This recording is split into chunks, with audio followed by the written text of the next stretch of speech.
모두 함께 하나님을 예배하겠습니다. 너희는 거룩하라. 나 여호와 너희 하나님이 거룩함이니라. 너희 각 사람은 부모를 경외하고 나의 안식일을 지키라. 나는 너희의 하나님 여호와이니라.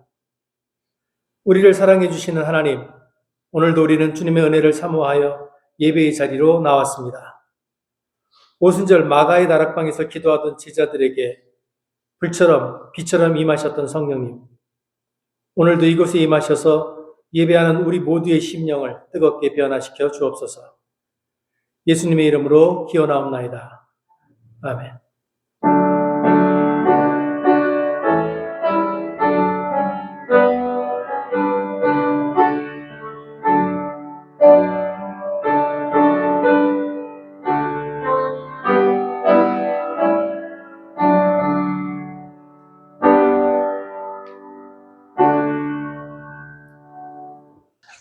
최동호 집사께서 기도하실 때 다 함께 기도하겠습니다. Heavenly Father, thank you for bringing us all together to worship you today. Thank you for providing us the good weather that allows us meet safely. Lord, you're true God and the true creator of the universe. We thank you for giving each and every one of us a purpose for living when you created us. As it is said in Ephesians 2:10, for we are God's handiwork, created in Christ Jesus to do good works, which God prepared in advance for us to do. We thank you that you have prepared good and wonderful works for us to do in advance, and that you gave us hope for our salvation and the promise of heaven. I pray that we, as a congregation, will continue to live joyfully, holding on to this hope today and tomorrow. Lord, today is Mother's Day. Thank you for creating all the mothers so that we could be born in this world. Thank you for allowing us to understand the model of God's sacrificial love through mother's love. Please remember all the mothers who serve in this church and bless their loving hearts for the church.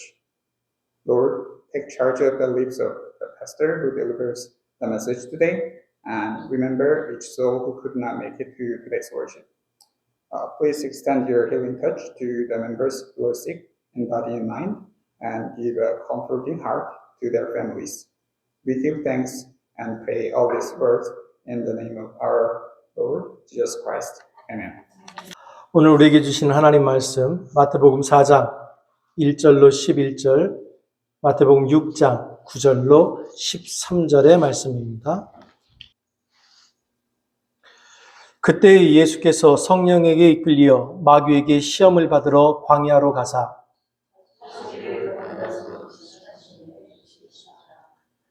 시험하는 자가 예수께 나와서 이르되 내가 만일 하나님의 아들이거든 명하여 이 돌들로 떡덩이가 되게 하라.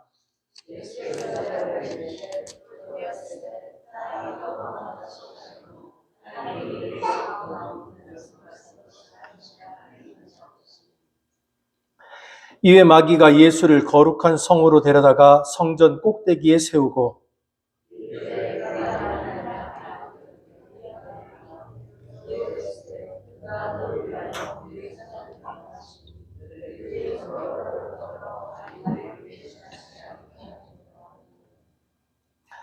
예수께서 이르시되 또 기록되었으되 주 너의 하나님을 시험하지 말라 하였느니라 하시니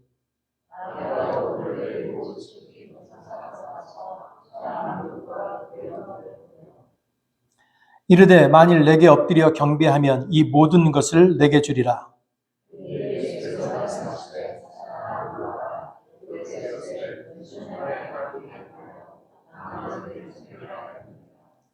이에 마귀는 예수를 떠나고 천사들이 나와서 수종드니라. 그러므로 너희는 이렇게 기도하라. 하늘에 계신 우리 아버지여, 이름이 거룩히 여김을 받으시오며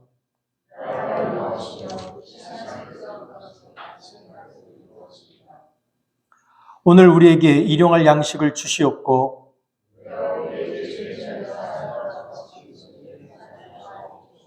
함께 읽습니다. 우리를 시험에 들게 하지 마옵시고 다만 악에서 구하시옵소서. 나라와 권세와 영광이 아버지께 영원히 있사옵나이다. 아멘.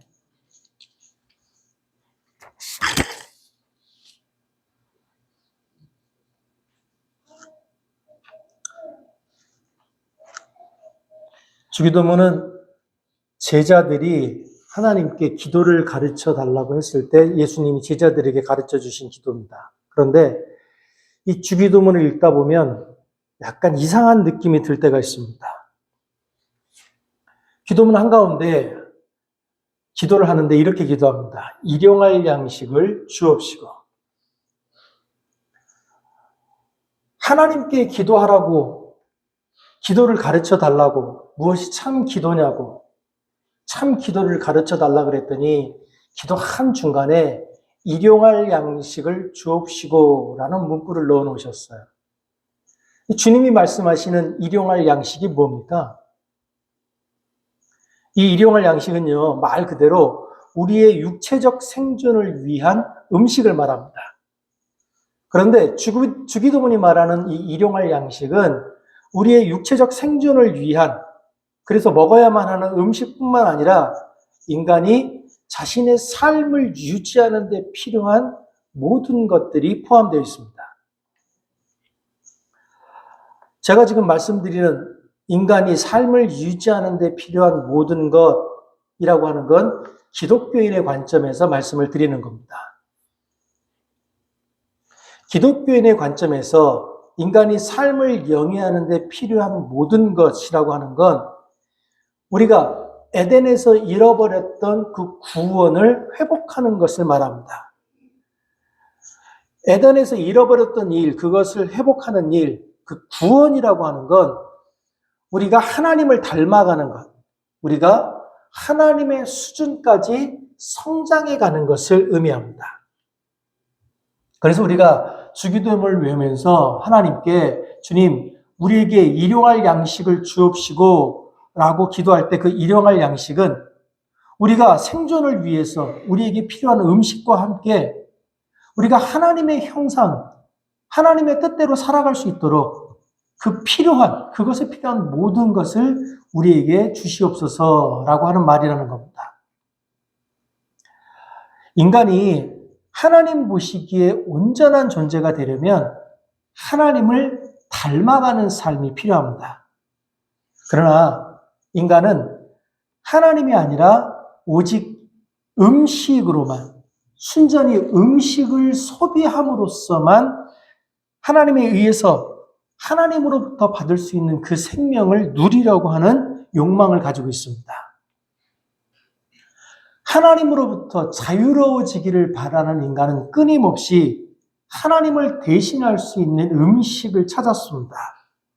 그렇게 하나님을 대신할 음식을 찾아 헤매던 인간은 자신이 찾아 헤매던 그 음식의 노예, 세상의 노예가 되었습니다. 물론 인간은 먹지 못하면 죽습니다.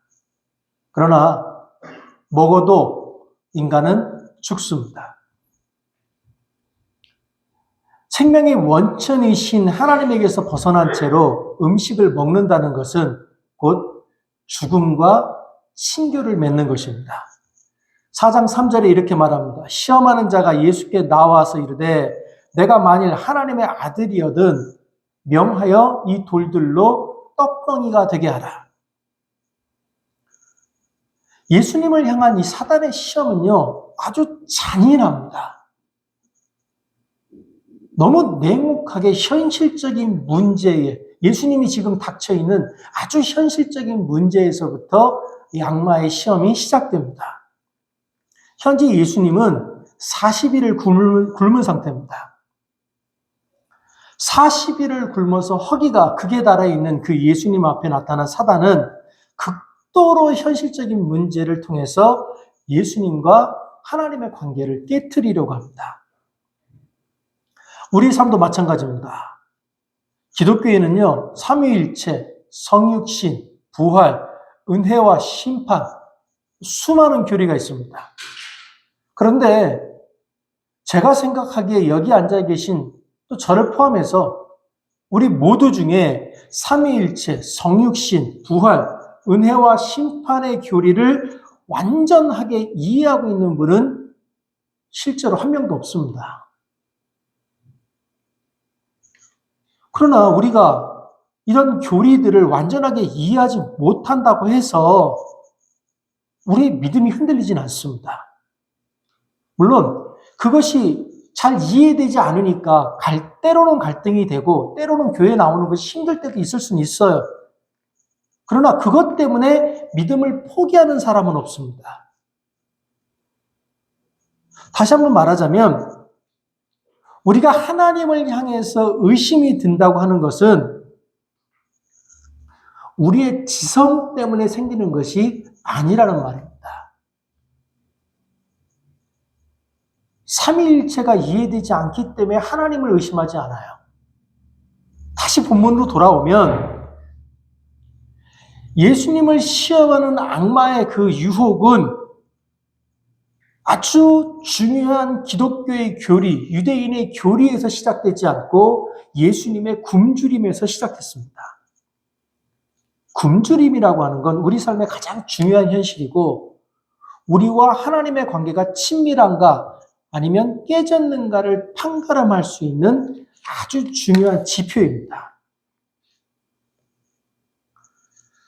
여기서 조금 복잡해지는데요. 그렇다고 해서 우리 삶의 현실이 실제로 우리가 당하는 시험의 토대, 기본인 것은 아닙니다. 우리 삶의 현실이 시험이 되어서 우리를 흔드는 것은 우리 삶에 있는 고통 때문이 아니라 우리와 하나님 사이의 관계가 끊어져 있기 때문입니다. 실제로 우리 삶에 닥쳐온 처참한 위기, 질병, 굶주림, 어려움 이런 것들은 근본적인 어둠의 힘이 우리 속에 감춰져 있던 그 근본적인 하나님을 향한 불신이라고 하는 것이 터져 나오도록 만드는 외적인 계기에 불과하다는 겁니다. 그러니까 우리가 생각하기에 내가 지금 당하고 있는 이 고난, 이 아픔 때문에 내가 하나님을 의심한다고 생각하는 그것들은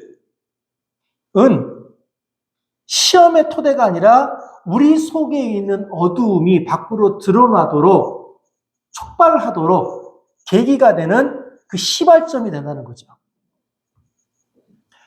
예수님은 인간으로 나셨었기 때문에 우리가 겪었던 시험을 똑같이 겪으셨습니다. 예수님이 인간이 되셨기 때문에 빵이라고 하는 현실적인 문제가 그분과 하나님과의 관계를 위기 속으로 이끌어갔습니다. 예수님은 우리보다 먼저 힘든 현실, 혹독한 시련, 불의, 지진, 전쟁, 혁명에서 불거져 나오는 모든 시험을 거쳤습니다. 그런데 하나님은 예수님이 그 굶주림의 시간에 있을 때 그 시간을 의미 없이 기다리게 만들었습니다. 악마가 유혹을 하는데 하나님은 예수님을 위해서 돌덩이로 떡덩이를 만들어주지 않았습니다. 40일을 굶었고 악마는 와서 예수님을 시험하는데 악마의 시험이 배고픈 예수님에게 지극히 현실적인 문제로 다가올 때 예수님을 힘들게 했던 것, 예수님을 가장 고통스럽게 했던 것은 배고픔이 아닙니다. 그 순간 예수님을 정말 힘들게 했던 것은 하나님의 침묵이었습니다. 유혹하는 자는요, 우리에게 계속해서 속삭입니다. 야, 하나님이 세상에 넘치는 이념 분쟁을 뻔히 보시면서 어떻게 침묵할 수 있지? 야, 하나님이 이스라엘과 팔레스타인의 전쟁을 보면서 어떻게 침묵할 수 있지? 야, 하나님이 이 미국 땅에 들불처럼 번지는 인종차별과 총기로 인한 살인을 보면서 어떻게 침묵할 수 있지? 하나님은 도대체 어떻게 먹을 것이 없어 굶어 죽어가는 아이들을 빤히 바라보면서 침묵할 수 있지? 정말 하나님이 계시다면 이렇게 침묵해도 되는 거야? 사단은요, 예수님을 찾아와서 하나님의 존재를 부정하지 않습니다. 사단은 심지어 예수님이 하나님의 아들이라고 하는 것도 인정합니다. 오히려 사탄은 하나님이 계시다고 하는 사실과 예수님이 하나님의 아들이라는 사실을 바탕으로 돌을 떡덩이가 되게 하라고 요구하고 있습니다. 지금 이 사단의 요구는요, 전혀 무례하지 않습니다. 또 사단은 예수님이 아직 기적을 행하지 않았다는 이유로 예수님을 조롱하지 않습니다. 예수님을 함부로 대하지도 않습니다. 왜냐하면 사단의 목표는 하나님이나 예수님을 비난하거나 조롱하는 것이 아니기 때문입니다. 사단의 목표는 예수님으로 하여금 기적을 일으키게 하는 겁니다. 사단의 목표는 예수님이 기적을 일으킴으로 스스로가 하나님의 아들임을 증명하게 하는 데 있습니다. 그렇다면 왜 사단은 예수님이 스스로 기적을 일으켜 내가 하나님의 아들이라는 것을 증명하게 만들려고 했습니까? 예수님이 기적을 행해서 내가 하나님의 아들임을 증명했을 때 사단이 얻는 것은 무엇입니까?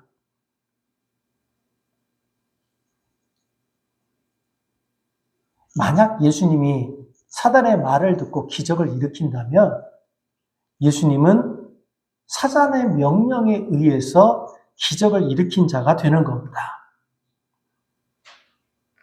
만약 예수님이 이 악마의 유혹에 넘어가 기적을 일으킨다면 예수님이 일으킨 기적은 사단의 이름으로 행한 것이 되는 겁니다. 그렇게 되면 사단은 하나님의 이름 위에 서서 스스로 자신의 이름을 드러낼 수 있게 되는 겁니다. 지옥에 서 있는 사단은 굶주린 예수님께 말합니다. 만일 정말로 하나님이 계시고 네가 그분의 아들이라면 그 하나님은 정말로 굶주린 너를 위해서 이 돌들로 빵덩이를 만들어줘야 되는 거 아니냐? 사단은 우리에게도 그렇게 외칩니다. 너희들이 믿는 그 하나님이 정말 살아있다면 너희들이 정말 경건하게 하나님을 믿고 있는데 그 살아계신 하나님이 당연하게 너희들의 삶 가운데 복된 것을 베풀어 주셔야 하는 것 아니냐? 그는 계속해서 우리에게 하나님의 이름을 들먹이면서 하나님으로부터는 당연히 빵과 정의와 평화가 흘러나와야 한다고 속삭입니다. 만일 하나님이 계신다면 그리스도인들은 좀 더 구원받은 모습이어야 한다. 만일 하나님이 계신다면 전쟁이나 자연재해, 암이나 정신병원 같은 것들은 없어야 한다. 만일 하나님이 계신다면 어느 때나 어느 것이나 악을 행하는 자와 피 흘리는 자와 양심 없는 자에게는 벼락이 떨어져야 한다. 만일 하나님이 계시다면.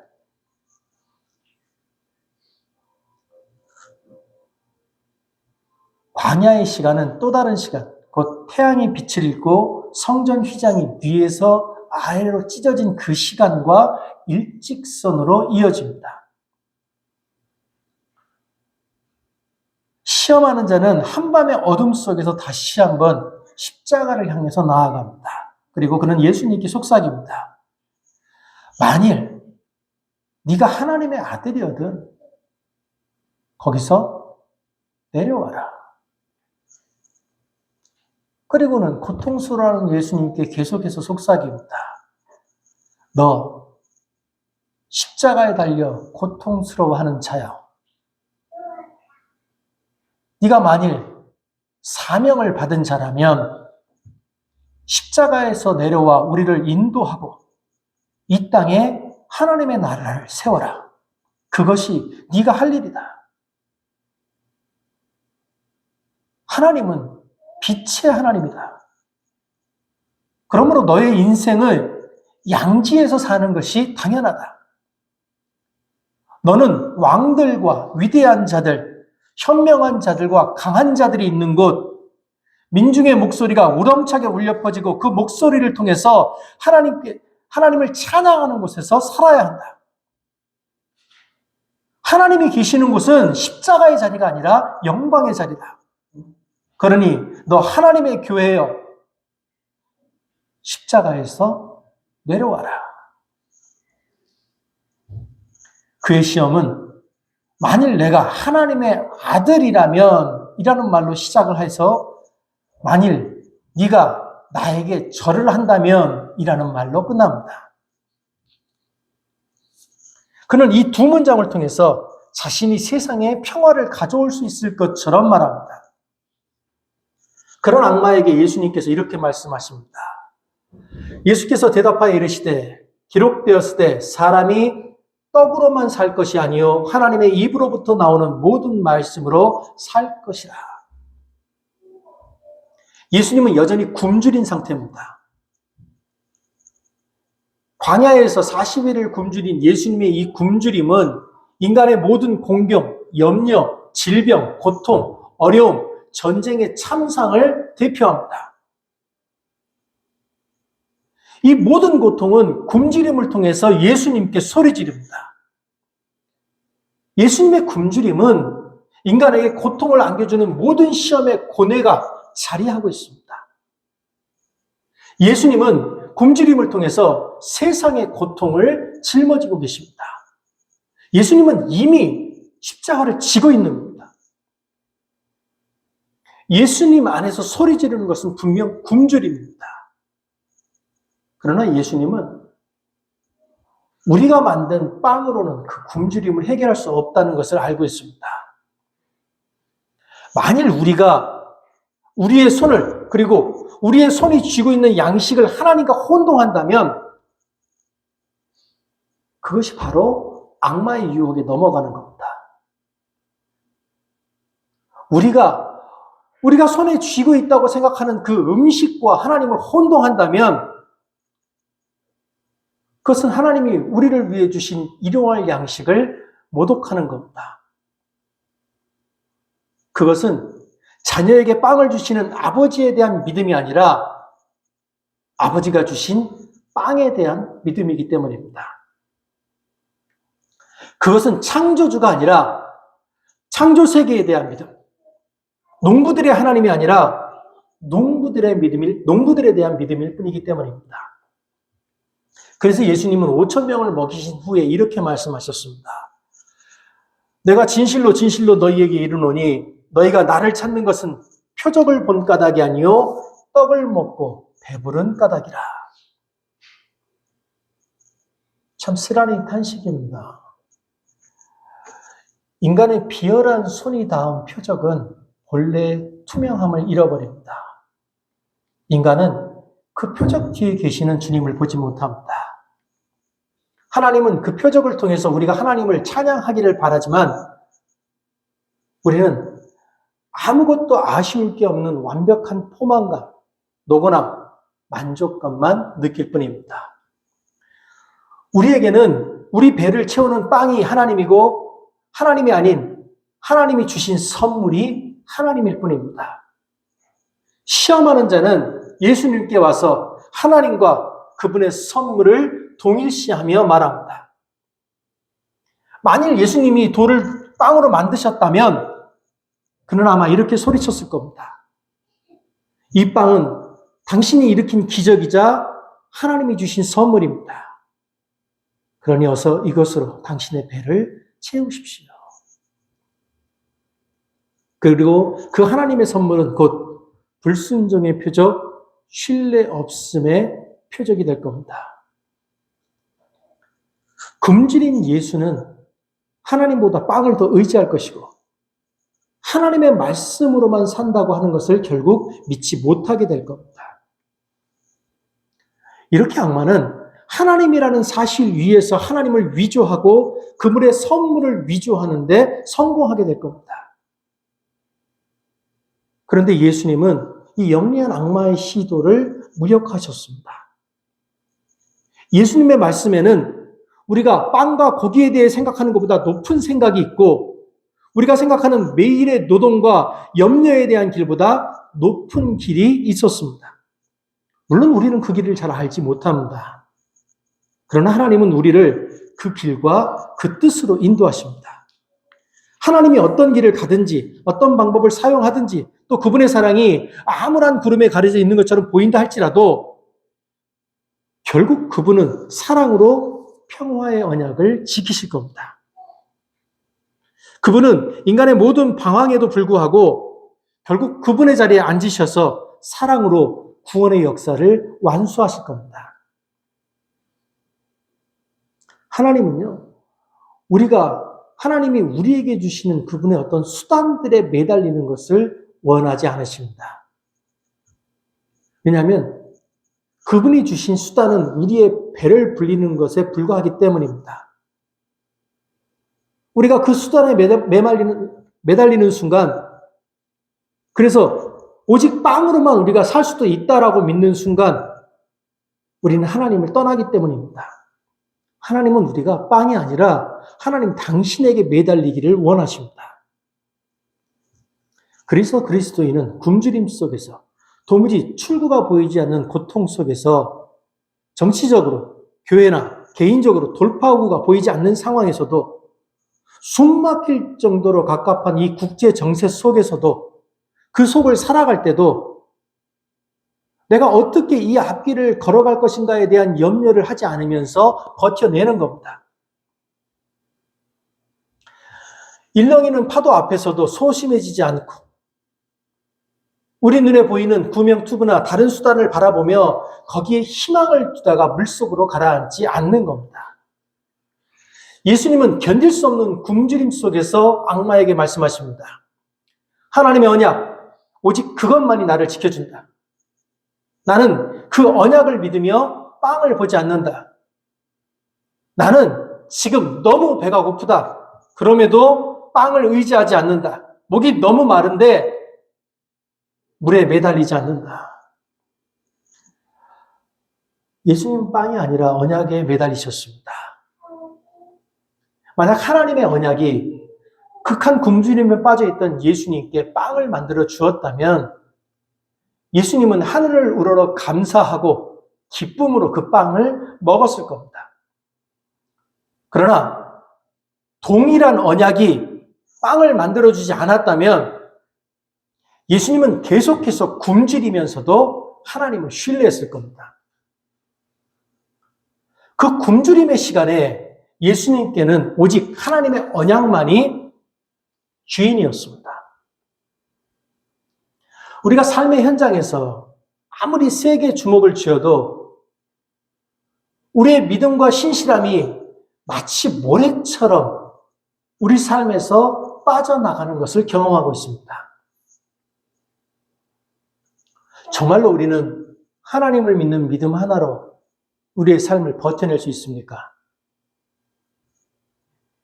정말 우리는 우리 삶에 있는 우리를 극한 굶주림으로 몰고 가는 이 극한 고통 속에서 하나님께 변하지 않는 충성을 바칠 수 있습니까? 우리가 하나님께 변하지 않는 충성을 바친다고 하는 것은 불가능합니다. 우리 자신의 힘으로는 불가능합니다. 혈과 육의 싸움으로는 절대로 사단의 유혹에서 벗어날 수 없습니다. 왜냐하면 악마의 유혹은 우리 밖에서 우리를 향해 다가오는 것이 아니라 우리 안에서 스스로 일어나는 것이기 때문입니다. 그래서 우리는 하나님께 신실할 수 없습니다. 그래서 우리는 하나님의 손을 잡을 수 없습니다. 그래서 우리는 하나님을 위해서 싸울 수도 없습니다. 그래서 우리는 하나님을 사랑할 수 없습니다.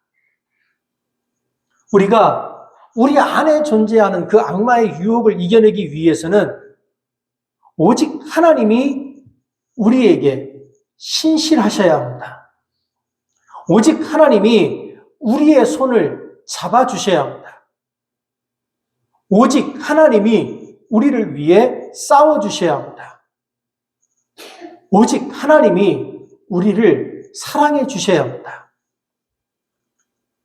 오직 측량할 수 없는 하나님의 은혜가 우리에게 밀려온 그 후에야 하나님이 우리에게 자신의 신실함을 드러내시고 영원한 생명을 허락하심으로써 이 비참한 땅에 성찬절이 생겨난 그 후에야 우리는 비로소 이렇게 말할 수 있습니다.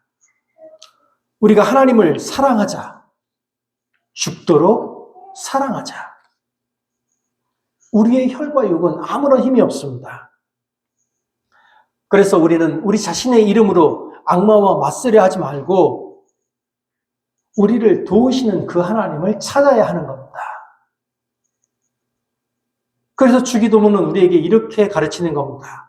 우리를 시험에 들지 않게 하시고 악에서 구하여 주옵소서. 예수님은 자신이 겪으신 그 시험의 한 복판에서 하나님의 말씀을 불러냅니다. 예수님은 당신을 시험하는 자에 맞서서 언약의 말씀을 소환하셨습니다. 그 말씀이 악마를 포박했고 예수님은 완전한 신뢰 가운데 말씀의 그늘 가운데로 들어가셨습니다. 예수님은 빵이 보이지 않는 그 상황 가운데에서도 하나님을 신뢰하셨습니다. 그래서 우리도 이제 하나님께 일용할 양식을 달라고 기도할 수 있습니다. 그래서 우리도 이제 하나님께 우리가 처해 있는 이 공공한 상황 가운데서 벗어나게 해달라고 기도할 수 있습니다. 그래서 우리도 이제 하나님께 우리 삶에 있는 모든 문제를 알려드릴 수 있습니다. 그래서 우리는 이제 하나님께 배고플 때는 양식을, 일할 곳이 없어서 두려울 때는 일자리를, 스트레스가 심할 때는 평온함을, 아플 때는 건강을, 외로울 때는 친구를 하나님께 구할 수 있습니다. 그러나 우리의 모든 기도는 예수의 마지막 기도인 당신의 뜻이 이루어지이다에서 시작해야 합니다. 우리가 하나님께 바치는 그 기도는 언제나 한 가지 조건, 만일 아버지의 뜻이라면 에서 시작해야 합니다. 우리가 만일 하나님의 뜻이라면 이라고 기도를 시작했다면 그런 다음에 우리는 무엇이든지 하나님께 기도할 수 있습니다. 기도하겠습니다.